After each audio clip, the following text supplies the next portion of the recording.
My sister Stephanie and I were always close growing up. 8 years younger than me, I practically helped raise her. When our parents died in a car crash, I became her legal guardian at 24. I paid for everything from her college tuition to monthly bills. Things changed when she met Jake. At their engagement party, I overheard something that shattered my heart. They were laughing about how I was their personal ATM. If you have ever been betrayed by family, hit that like and subscribe button right now. I am curious, where are you watching this video from? Let me know in the comments below because my story is going to shock you. Growing up in a middle-class suburban neighborhood, my life was pretty normal until that fateful night when everything changed. My parents were returning from their anniversary dinner when a drunk driver hit them head-on. Neither survived. At 24, I suddenly became the legal guardian for my 16-year-old sister Stephanie. I had just received an acceptance letter for a study abroad program in Germany. It was my dream to complete my engineering master's there, but I knew I had to stay for Stephanie. She needed stability more than I needed that opportunity. I canceled my plans and focused on creating a safe home environment for her during those difficult times. The insurance money helped initially, but it was not enough for the long term. I took on extra consulting work alongside my regular job to make sure we could maintain our standard of living. The most important thing to me was ensuring Stephanie could still attend college without worrying about student loans. During those early years after our parents died, Stephanie and I grew even closer. We would have weekly movie nights, where we would watch our parents' favorite films. Sometimes we would cry together, other times we would laugh at old family stories. I made sure she attended therapy regularly to process her grief, even though I rarely found time for my own healing. When Stephanie graduated high school with honors, I felt immensely proud. Our parents would have been beaming. She got accepted to State University with a partial scholarship, and I promised to cover the rest. I remember her hugging me tightly at her graduation and whispering, "Thank you for everything." That moment made all the sacrifices worthwhile. Stephanie chose to major in graphic design. She had always been artistic, constantly sketching logos and creating digital art in her free time. I supported her choice completely, even when some family members suggested more practical majors. I believed in her talent and wanted her to pursue her passion. I rented a nice apartment near campus for Stephanie. It was more expensive than the dorms, but I wanted her to have a quiet, comfortable space to study and create. Each month, I would deposit money into her account for groceries, utilities, and spending money. Sometimes I would surprise her with extra for art supplies or software she needed. During this period, I put my own dreams on hold. The promotion that would have required relocation, the relationships that fizzled because I could not fully commit due to my responsibilities, the vacations I never took to save money.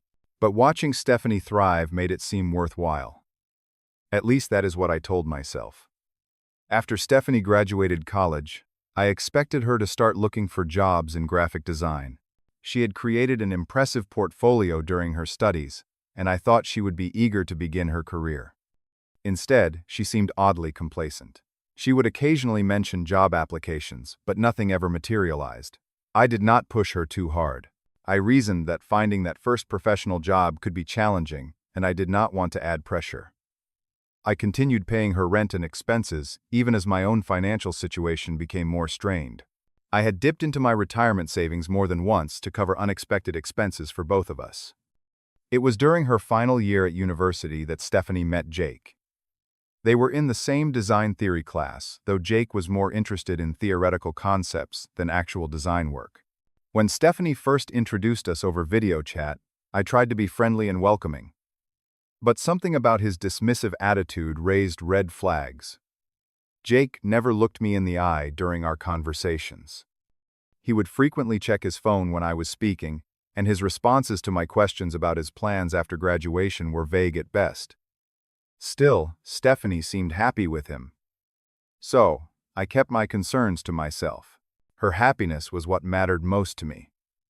3 months into their relationship, Jake moved into Stephanie's apartment. I was not consulted about this decision, merely informed after the fact. Almost immediately, the monthly expenses for the apartment increased significantly. The utility bills nearly doubled, and Stephanie started asking for additional money for groceries and household items. I noticed changes in my sister's behavior as well. Our weekly video calls became less frequent, often canceled last minute with flimsy excuses. When we did speak, Jake would mysteriously disappear whenever I called, only to text Stephanie urgently about something right before we were about to discuss anything substantial. Despite working overtime and taking on additional projects, I was beginning to feel the financial strain. But whenever I gently broached the subject of Stephanie finding employment or Jake contributing to expenses, she would become defensive. She would remind me of how difficult the job market was and how they were both still figuring things out. What troubled me most was their apparent lifestyle upgrade. On social media, I saw posts of expensive restaurant meals, new electronic devices, and designer clothing. Stephanie had never been materialistic before, but now she seemed obsessed with acquiring luxury items and sharing them online. All while I was working 60-hour weeks to support them. I began to wonder if I was enabling dependency rather than helping. But each time these thoughts surfaced, I would push them away. After all, she was my little sister, my responsibility since our parents died. I had promised them I would take care of her, and I intended to keep that promise regardless of the cost to myself. The engagement announcement came via text message, not even a phone call. Stephanie and Jake had been dating for 2 years, and apparently he had proposed with a surprisingly expensive-looking ring. My sister seemed ecstatic in the photos she sent, and despite my reservations about Jake, I wanted to support her happiness. I offered to host and pay for an engagement party at my house. It would be more economical than renting a venue, and I could ensure everything was perfect for Stephanie's special day. I spent weeks preparing, cleaning every corner of my home, ordering catering from her favorite restaurant, and decorating with photos of our family, including our parents. The party was in full swing with about 30 guests, including some relatives and friends from college. Stephanie seemed happy, though. Jake spent most of his time with his friends rather than mingling with family members. I was in the kitchen preparing more appetizers when I heard voices drifting in from the back porch through the partially open window. I recognized Stephanie's laugh, immediately followed by Jake's deeper chuckle. Normally I would have given them privacy, but something in their tone made me pause. "Good thing Ernest has no idea how much we actually spend," Jake was saying. "That ATM with legs would probably have a heart attack." My body froze as I heard my sister laugh in response. "I know, right? As long as we keep feeding him that sob story about the job market, he will keep paying our bills. I mean, he is so desperate to play the hero big brother that he never questions anything. You should have seen his face when I told him we needed extra for art supplies last month," Stephanie continued. "Meanwhile, that money paid for our weekend in Vegas." She laughed again, a sound that now felt like shards of glass in my chest. Jake's voice dropped lower, but I could still make out his words. "I have been using some of that cash to invest in crypto. Once it pays off, we will not need your brother's money anymore. Until then, why stop the gravy train? Because Ernest is too nice to say no," Stephanie replied. "He still thinks I am that grieving 16-year-old who needs protection. It is almost too easy." The appetizer plate in my hands nearly crashed to the floor. I managed to set it down on the counter, as my entire body started shaking. 6 years of sacrifices, of putting my sister first, of working overtime and weekends, all reduced to a joke between them. I was nothing but a walking ATM, a gullible fool, too blinded by familial duty to see the truth. I wanted to confront them immediately, to storm onto the porch and demand answers. But there were guests in my home, people who did not deserve to witness a family implosion. So I steadied myself, plastered on a smile, and continued hosting, as if my world had not just shattered. Each time I looked at Stephanie for the rest of the night, I searched for glimpses of the sister I thought I knew. The following morning, after a sleepless night replaying their conversation in my mind, I asked Stephanie to meet me for coffee before she and Jake headed back to their apartment. I chose a quiet corner table at a local cafe, determined to have this conversation in a public place where both of us would be forced to remain calm. When I showed Stephanie the list of expenses I had covered over the past 3 years, her expression shifted from confusion to defiance. I asked her directly about the comments I had overheard. Instead of denying them or showing remorse, she straightened her shoulders and looked at me with cold eyes I barely recognized. "You were eavesdropping on a private conversation," she snapped. "That is your response, not addressing the fact that you and Jake have been deliberately deceiving me for years. Stop being so dramatic, Ernest. This is exactly why we do not tell you things. You think because you helped me after Mom and Dad died, you get to control my life forever. Jake was right about you. You enjoy playing the savior too much to ever let me be independent." I was stunned by the complete reversal. Somehow, I was now the villain in her narrative. Before I could respond, Jake appeared, having apparently waited nearby. He placed a protective arm around Stephanie as if I were threatening her. "Look, man," Jake said with that smirk I had always distrusted. "You have family obligations. Stephanie is your sister. What kind of brother would just cut her off? Besides, it is not like you cannot afford it. You live in that modest house. While we know your company pays you well." "Modest house," I repeated incredulously. "I live there because I have been paying for 2 households." The audacity of their entitlement left me speechless. "If you stop supporting us now, everyone will know what kind of person you really are," Stephanie threatened. "A selfish brother who abandoned his sister when she needed him. Is that what you want the family to think? What would Mom and Dad say?" The manipulation was so blatant it actually helped clarify things for me. This was not my sister speaking, not really. This was someone I no longer recognized. I stood up, placed $40 on the table to cover our untouched coffees, and looked at them both. "I need some time to think," I said quietly. "I will be in touch." The drive home was a blur of emotions, anger, and hurt battling for dominance. Once alone, I finally allowed myself to break down. The betrayal cut deep, but what hurt most was realizing that the relationship I treasured had been a facade. Had Stephanie always resented my help? When had she started seeing me as nothing but a resource to exploit? I called my best friend Marcus that evening and explained the situation. His response was immediate and unequivocal. "Cut them off, Ernest. Cold turkey. They are using you, man. Have been for years." But that seemed so harsh. I also sought advice from my cousin Alicia, who had always been close to both Stephanie and me. She suggested a more moderate approach, perhaps reducing support gradually while establishing clear expectations. For days, I wrestled with the decision. I reviewed bank statements, calculating exactly how much I had spent supporting Stephanie and by extension Jake. The total was staggering enough for a down payment on a house or to have completed that master's program in Germany with money to spare. What finally pushed me to action was an unexpected visit to their apartment the following weekend. I had decided to give Stephanie one more chance to explain, to perhaps find some understanding between us.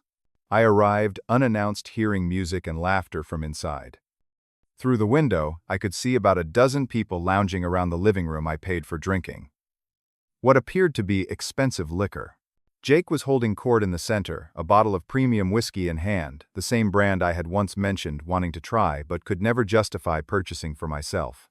"And then Ernest has no idea we used his credit card to book that spa weekend," Jake was saying to appreciative laughs. "The sucker probably thought it was for design software or something." I watched as Stephanie noticed me at the window. Our eyes met, and for one moment, I thought I saw shame cross her face. But then someone made another joke at my expense and she laughed along, raising her glass in a toast. That was the moment I knew. Whatever sisterly love had existed between us was gone, replaced by something toxic and transactional. In trying to support her, I had somehow enabled this transformation. Perhaps cutting her off financially was not just the right decision for me, but ultimately for her as well. The next morning, I sent Stephanie a formal email. My tone was businesslike, devoid of the anger and hurt swirling inside me. I informed her that effective immediately, I would no longer be providing financial support of any kind. The monthly deposits would stop. The credit card I had given her for emergencies was being canceled. And I had already contacted her landlord to inform him I would not be renewing the lease, which expired in 60 days. I did not block her number or email. I simply stated that I remained open to rebuilding our relationship on more honest terms in the future, but that financial support could no longer be part of that relationship. I ended the email by wishing both her and Jake well in their future endeavors and expressing hope that they would find success in their careers. The response was immediate and exactly what I had expected. First came the shocked texts, then the angry calls, followed by tearful voicemails, and finally threats. Jake sent an email filled with legal jargon suggesting I had created a dependent situation and could be liable for continued support. A quick consultation with an actual lawyer confirmed this was nonsense. What I had not anticipated was how Stephanie would weaponize our extended family and mutual friends. Suddenly, my social media was flooded with messages from relatives asking why I had abandoned my sister. The narrative she crafted portrayed me as suddenly cutting her off without warning, leaving her destitute over a minor disagreement. Our Aunt Patricia, who had always been particularly close to Stephanie, called me in tears. "How could you do this to your sister? Your parents would be so ashamed." For a moment, those words cut deep. Would my parents be disappointed in my decision? But then I remembered how they had raised us both to be self-sufficient and honest. They would have been far more disappointed in the deception. I stood firm despite the pressure. I changed my routines to avoid running into mutual acquaintances who might try to intervene. I focused on healing myself both financially and emotionally. For the first time in years, I started thinking about what I wanted for my future, not just how to support Stephanie's. The lease expiration date came and went. Through mutual friends, I heard that Stephanie and Jake had moved to a much smaller apartment in a less desirable neighborhood. Their engagement party photos were replaced on social media with vague updates about new beginnings and weathering storms together. The lavish lifestyle posts disappeared completely. 3 weeks after the move, I received a call from a number I did not recognize. It was Stephanie calling from a police station. Jake had been arrested for driving under the influence. She needed bail money. My hand hovered over the banking app on my phone, the old instinct to rescue her nearly overwhelming. But instead, I asked her if she had found a job yet. The line went quiet for a moment. "No," she finally said, "but I've been looking." I offered to help her update her resume and portfolio to use my professional connections to help her find design work. "I will pay for a career counselor if that would help. But I will not pay his bail, Stephanie. You need to figure that out on your own." She hung up on me. It was another month before I heard from her again. Meanwhile, my own life was improving in ways I had not anticipated. Without the financial drain of supporting 2 households, I was able to accept a promotion that required more of my focus but came with a substantial salary increase. I started dating again and met Diana, a pediatric nurse who was refreshingly self-sufficient and genuinely interested in my work and passions. For perhaps the first time since our parents died, I allowed myself to prioritize my own happiness. I joined a support group for family members of people struggling with financial dependency. Hearing others' stories helped me understand that my situation with Stephanie was not unique and that maintaining boundaries was not selfish but necessary for both of us. I finally used some of my savings for a down payment on a modest but comfortable house in a neighborhood I had always admired. As I unpacked my belongings in a space that was truly mine, not just a compromise chosen for its affordability, I felt a weight lift from my shoulders. This was what independence felt like. This was what I had been helping Stephanie work toward, even if she had rejected the real meaning of self-sufficiency in favor of exploiting my support. The estrangement from my sister was still painful, a constant ache beneath the surface of my new happiness. But I was beginning to understand that sometimes loving someone means letting them face the consequences of their own choices.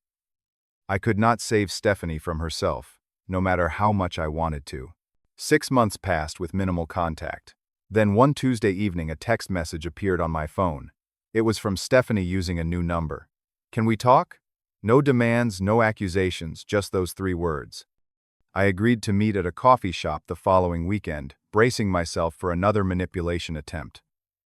When I arrived, I almost did not recognize my sister. Gone were the designer clothes and perfectly styled hair. She looked simpler, more like the Stephanie I remembered from before Jake. More importantly, there was no sign of her fiancé. "He left," she said, before I could even ask. 2 months ago, once we had to move to the cheaper place, and there was no more of your money coming in." She stared down at her plain coffee. Turns out I was just an ATM to him too. The irony might have been satisfying under different circumstances. But seeing my sister humbled and hurt brought me no joy. I asked about her situation, and she explained that she had found a data entry job at an insurance company. It barely covered her bills, but it was something. She had been too embarrassed to reach out until now. "I am not here to ask for money, Ernest," she said, as if reading my thoughts.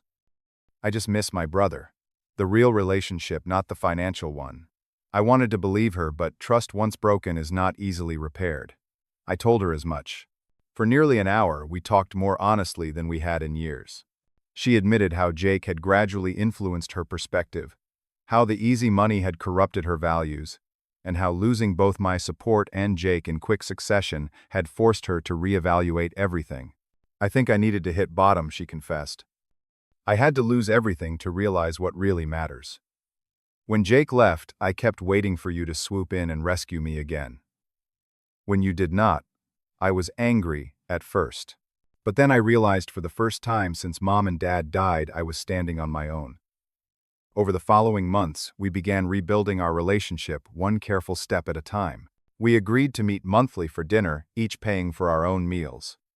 I helped her create a budget and suggested affordable courses to update her design skills. But I remained firm that our relationship could not include financial dependence. Slowly, Stephanie began finding freelance design projects. She moved to a slightly better apartment with a roommate. She started therapy to work through her issues with dependency and entitlement. Each small step forward was her own achievement, and I could see the genuine pride she took in her growing self-sufficiency. A year after our coffee shop reconciliation, Stephanie asked to meet Diana, who had become my fiancé. I had been hesitant to introduce them, protective of my new relationship and wary of Stephanie's judgment. But the dinner went surprisingly well. Diana was warm but cautious, and Stephanie made a genuine effort to get to know the woman I loved. I knew real healing had begun when Stephanie reached out to various family members to correct the narrative about our estrangement. She took full responsibility for her actions and made it clear that my decision to cut financial support had ultimately been the wake-up call she needed. Not everyone was immediately understanding, but it meant everything that she tried. On the anniversary of our parents' death, Stephanie suggested we visit their graves together. Standing beside their headstones, she spoke to them quietly. "I am sorry I lost my way, but I am finding it again." And Ernest never gave up on me, even when he had to step back. Looking at my sister, then I saw both the 16-year-old girl who had lost everything and the strong woman she was becoming. The journey had been painful for both of us, but necessary. By setting boundaries, I had actually given Stephanie the greatest gift possible: the chance to discover her own strength. Today, our relationship is healthier than it has been since childhood. We support each other emotionally, celebrate each other's successes, and respect each other's boundaries. Stephanie recently landed a design position at a marketing firm, and I was the first person she called with the news. As for me, I have learned that true love sometimes requires the courage to step back. That helping is not always the same as enabling. That boundaries are not walls, but foundations upon which to build stronger, more honest relationships. I still occasionally feel twinges of guilt about that difficult period of estrangement, but then I see how much my sister has grown, and I know it was the right choice. I have also realized that family relationships, like all meaningful connections, must be built on mutual respect and honesty. Financial support given out of obligation rather than genuine choice creates imbalances that can poison even the closest bonds. Sometimes the most loving thing we can do for someone is to allow them to stand on their own. Have you ever had to set difficult boundaries with someone you love? How did it change your relationship in the long run? Share your experiences in the comments below. Your story might help someone else facing a similar challenge. And if this story resonated with you, please like and subscribe to hear more perspectives on family dynamics and personal growth. Remember that sometimes the hardest decisions lead to the most meaningful transformations. Thank you for listening, and I wish you courage in your own journey of authentic connection.